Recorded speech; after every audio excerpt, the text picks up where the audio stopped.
नमस्कार। आज हम सब मिलकर भारतीय संविधान के उस हिस्से को समझने की कोशिश कर रहे हैं जो हर नागरिक की जिंदगी से सीधे जुड़ा है।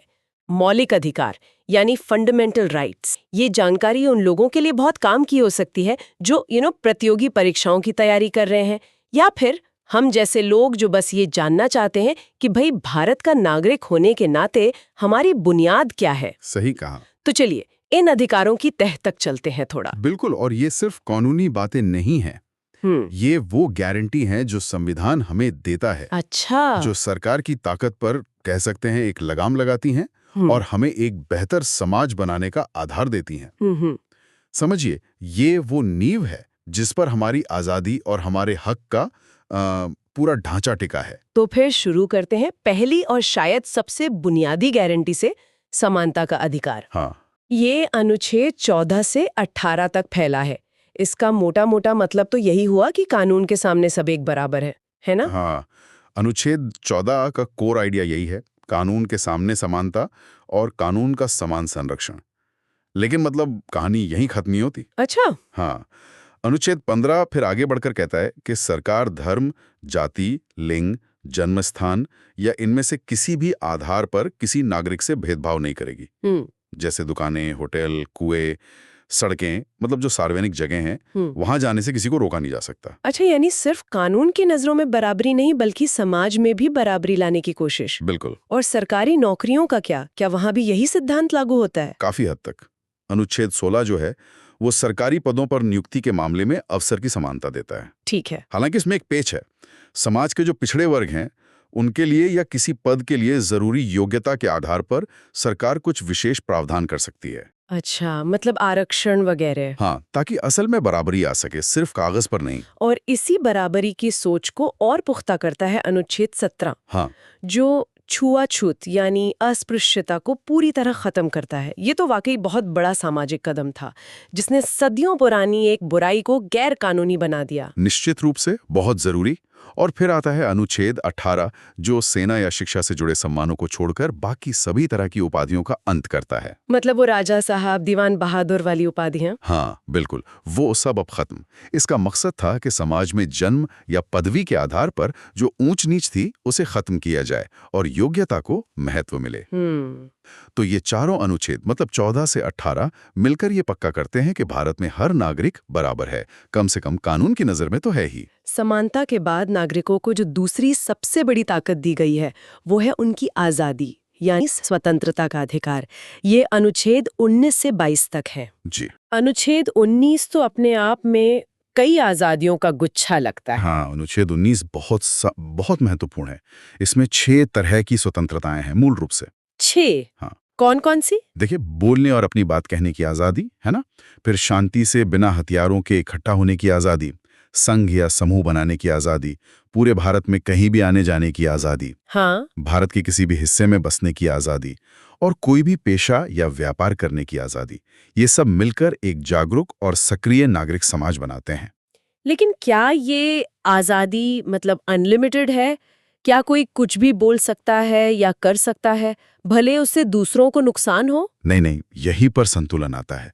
संविधान इन आज़ादियों पर उचित प्रतिबंध लगाने की इजाज़त भी देता है। अच्छा, उचित प्रतिबंध। हाँ, जैसे देश की सुरक्षा का मामला हो, एकता का हो, सार्वजनिक व्यवस्था, नैतिकता या फिर अदालत की अवमानना, ऐसे मामलों में सरकार इन स्वतंत्रताओं को थोड़ा सीमित कर सकती है। मिसाल के तौर पर? इसी समूह में अनुच्छेद 20 भी है जो अपराधों के लिए सजा के मामले में कुछ सुरक्षा देता है। हाँ। जैसे एक ही जुर्म के लिए 2 बार सजा नहीं, या अपराध के समय जो कानून था उसी के हिसाब से सजा मिलेगी। ये सब बिल्कुल सही।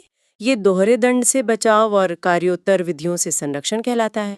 और फिर आता है अनुच्छेद 21। हाँ, जो कहता है कि किसी भी व्यक्ति को कानून द्वारा स्थापित प्रक्रिया के बिना उसके जीवन या व्यक्तिगत स्वतंत्रता से वंचित नहीं किया जाएगा। ये सुनने में बहुत सरल लगता है, पर सुप्रीम कोर्ट ने इसकी व्याख्या इतनी गहराई से की है, इतनी बार की है कि इसे मौलिक अधिकारों का कह लीजिए दिल माना जाता है। जीवन का अधिकार, इसमें क्या क्या शामिल हो सकता है? क्या सिर्फ सांस लेना? नहीं, बिल्कुल नहीं। सुप्रीम कोर्ट के अनुसार इसमें सिर्फ जीवित रहना नहीं, बल्कि मानवीय गरिमा के साथ जीने का अधिकार शामिल है। गरिमा के साथ जीना?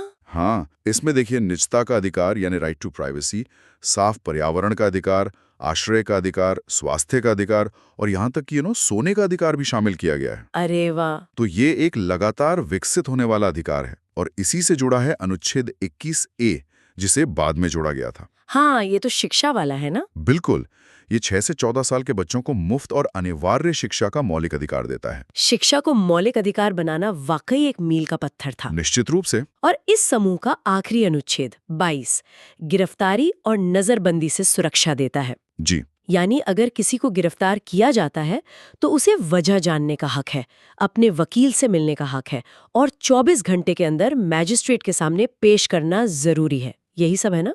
हाँ, मोटे तौर पर यही है। कुछ अपवाद हैं, लेकिन सामान्य नियम यही है। ये सारे प्रावधान अनुच्छेद 19 से 22 तक मिलकर व्यक्ति की आज़ादी और गरिमा को सुरक्षित करते हैं। ये राज्य की मनमानी पर रोक लगाते हैं और सुनिश्चित करते हैं कि नागरिक बिना डर के जी सकें और खुद को अभिव्यक्त कर सकें। अच्छा, हमने समानता और आज़ादी की बात की, लेकिन समाज में ताकत का गलत इस्तेमाल भी तो होता है, खासकर कमजोर लोगों के साथ। संविधान इससे कैसे बचाता है? हाँ, बिल्कुल होता है। और यहीं पर शोषण के विरुद्ध अधिकार यानी राइट अगेंस्ट एक्सप्लॉयटेशन अनुच्छेद 23 और 24 सामने आते हैं। अच्छा। अनुच्छेद 23 सीधे सीधे इंसानों की खरीद फरोख्त मतलब ह्यूमन ट्रैफिकिंग और जबरन काम करवाने, जिसे बेगार कहते हैं, उस पर रोक लगाता है। बेगार मतलब बिना पैसे दिए काम करवाना? हाँ, किसी से बिना उसकी मर्जी या बिना उचित मेहनताना दिए काम करवाना गैर कानूनी है। ये तो बहुत जरूरी है, खासकर हमारे देश में जहाँ बंधुआ मजदूरी जैसी समस्याएं रही हैं। बिल्कुल, ये अधिकार समाज के सबसे कमजोर तबकों को शोषण से बचाने के लिए बनाया गया है। ये मानवीय गरिमा को सबसे ऊपर रखता है। और फिर अनुच्छेद 24 खासतौर पर बच्चों की सुरक्षा पर ध्यान देता है। हाँ, इसमें लिखा है कि 14 साल से कम उम्र के बच्चों को कारखानों, खदानों या किसी भी खतरनाक काम में नहीं लगाया जा सकता। सही, ये बाल श्रम के जो सबसे बुरे रूप हैं उनको रोकता है और ये सुनिश्चित करता है कि बच्चों का बचपन छीना न जाए, उन्हें पढ़ने और खेलने का मौका मिले। तो ये दोनों अनुच्छेद मिलकर एक ऐसी व्यवस्था बनाने की कोशिश करते हैं जहां किसी की मजबूरी का फायदा उठाकर उसका शोषण ना किया जा सके। ये अधिकार तो शोषण रोकते हैं, लेकिन भारत जैसे इतने विविध देश में लोगों की आस्थाओं और विश्वासों का क्या? यहीं पर शायद अगला अधिकार आता है, धर्म की स्वतंत्रता का अधिकार। हाँ, बिल्कुल। अनुच्छेद 25 से 28 तक यही अधिकार दिया गया है। अनुच्छेद 25 हर व्यक्ति को हर इंडिविजुअल को अपने अंतःकरण की स्वतंत्रता देता है। अंतःकरण की स्वतंत्रता मतलब क्या इस पे भी कुछ सीमाएं हैं, जैसे अनुच्छेद 19 की आजादियों पर थी? जरूर, जरूर। ये स्वतंत्रता भी अनलिमिटेड नहीं है। ये सार्वजनिक व्यवस्था, नैतिकता और स्वास्थ्य के दायरे में रहकर ही मिलती है। अच्छा। साथ ही सरकार समाज सुधार के लिए या धार्मिक मामलों से जुड़े जो आर्थिक, वित्तीय या राजनीतिक क्रियाकलाप हैं, उनको नियंत्रित करने के लिए कानून बना सकती है। और धार्मिक समूहों या संस्थाओं के लिए भी कुछ अधिकार है? हाँ, वो अनुच्छेद 26 में है। ये धार्मिक संप्रदायों को अपने धार्मिक मामलों का प्रबंधन करने, अपनी संस्थाएं बनाने और चलाने और चल अचल संपत्ति रखने का अधिकार देता है। इसे कह सकते हैं सामूहिक धार्मिक स्वतंत्रता। ठीक है, व्यक्तिगत और सामूहिक दोनों। हाँ, फिर अनुच्छेद 27 कहता है कि सरकार किसी खास धर्म को बढ़ावा देने के लिए लोगों पर टैक्स नहीं लगा सकती। मतलब सरकार धर्म के मामले में न्यूट्रल रहेगी, तटस्थ। बिल्कुल।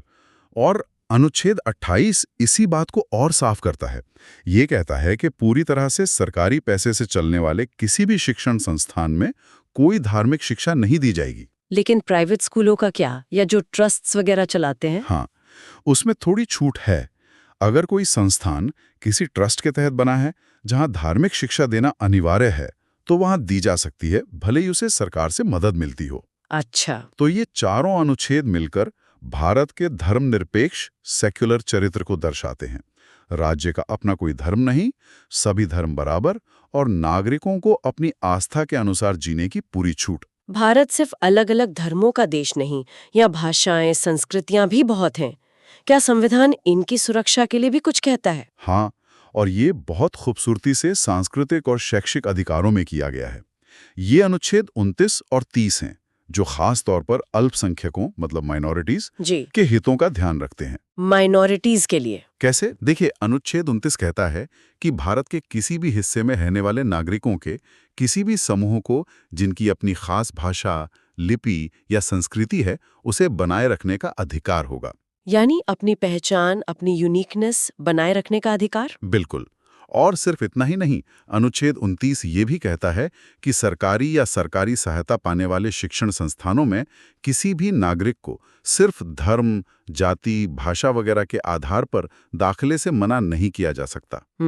और अनुच्छेद 30 तो अल्पसंख्यकों को, चाहे वो धर्म के आधार पर हों या भाषा के आधार पर, उन्हें अपनी पसंद के शिक्षण संस्थान खोलने और चलाने का अधिकार देता है। अच्छा, मतलब अल्पसंख्यक समुदाय अपनी संस्कृति और भाषा को बचाने और बढ़ाने के लिए अपने स्कूल, कॉलेज वगैरह खोल सकते हैं। जी हाँ, और सरकार उन्हें मदद देने में इस आधार पर भेदभाव नहीं करेगी कि वो अल्पसंख्यक संस्थान है। ये अधिकार भारत की अनेकता में एकता वाली सोच को बहुत मजबूत करते हैं।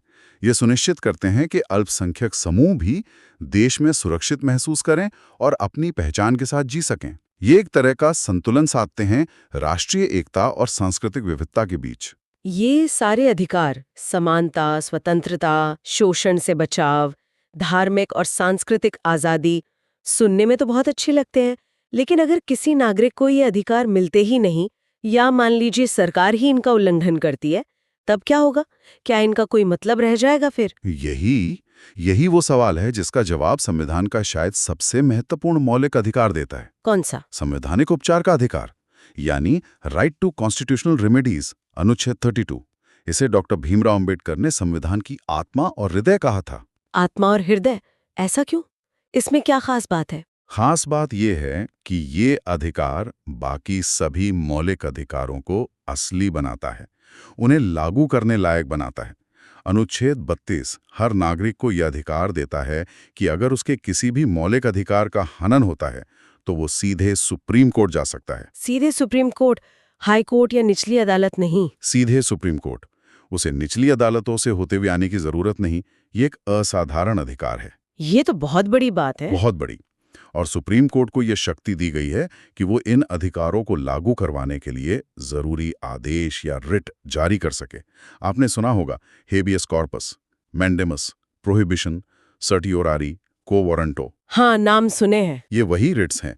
जैसे किसी को गैर कानूनी तरीके से बंदी बनाया गया है तो उसे छुड़वाने का आदेश हेबियस कॉर्पस, या किसी सरकारी अधिकारी को उसका कर्तव्य निभाने का आदेश मैंडेमस। ये वो हथियार हैं जो नागरिकों को अपने अधिकारों की रक्षा के लिए मिलता है। अच्छा। इसके बिना बाकी सारे अधिकार सिर्फ कागज पर लिखे अच्छे शब्द रह जाते, जिनकी कोई गारंटी नहीं होती। तो ये अनुच्छेद 32 एक तरह से बाकी सभी मौलिक अधिकारों का गार्डियन है, उनका रक्षक। अब समझ आया कि डॉक्टर अंबेडकर ने इसे इतना महत्वपूर्ण क्यों माना। बिल्कुल। ये वो गारंटी है कि अधिकार सिर्फ दिए नहीं गए, उन्हें लागू भी करवाया जा सकता है। ये राज्य की शक्ति पर सबसे बड़ा संवैधानिक नियंत्रण है। तो कुल मिलाकर ये 6 मौलिक अधिकार, समानता, स्वतंत्रता, शोषण के विरुद्ध, धार्मिक स्वतंत्रता, सांस्कृतिक व शैक्षिक अधिकार और संवैधानिक उपचार, ये भारतीय नागरिकता की पहचान है। हाँ, ये सिर्फ नियम कानून नहीं, बल्कि एक वादा है, हर नागरिक को गरिमा, आजादी और बराबरी के मौके देने का वादा। सही कहा। और ये जानना जरूरी है कि ये अधिकार सिर्फ किताबों या अदालतों के लिए नहीं है। ये हमारी रोजमर्रा की जिंदगी का हिस्सा है। बिल्कुल। ये तय करते हैं कि हम कैसे जी सकते हैं, क्या बोल सकते हैं, क्या मान सकते हैं, और अगर हमारे साथ कुछ गलत हो तो हम क्या कर सकते हैं। इनकी जानकारी होना ही अपने आप में एक ताकत है ना? बिल्कुल। और यहीं पर हम अपने श्रोताओं के लिए एक सवाल छोड़ सकते हैं शायद। हाँ, जरूर। जरा सोचिए, अपने जीवन में अपने आसपास इन मौलिक अधिकारों को कितना सच होते हुए देखते हैं सब लोग। क्या लगता है कि लोग इनके बारे में वाकई जानते हैं? कहाँ ऐसा महसूस होता है कि इन अधिकारों की और ज्यादा सुरक्षा या जागरूकता की जरूरत है? ये सोचने वाली बात है। हाँ, इस पर सोचने से शायद हमें इन अधिकारों का असली मतलब और उनकी अहमियत और भी साफ समझ आएगी।